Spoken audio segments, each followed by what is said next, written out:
دا وګوره عبدالرحمن وروره دا مادي شوله او دام نر دی او دام نر دی صحیح شو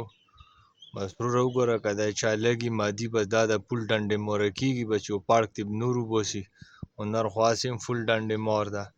بس دا بلیک جوړه ده صحیح شو او یو دا ځان له نر ده نو بس بیا مې پوه کړه که چا لاګي پوهېږي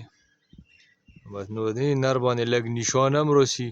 او نور ډېر ښه رشمي باندې کې کلر کې ده ښه زبردست دواړه جوړي او کټینګ وي بس بیخي خبرې پکې نشته دغه شی دی وروره ښه ذمهوار یم د دیم بریډینګ ذمهوار یم او دا هم چې کومه ده پټا بچې ده اوس ویو کې ده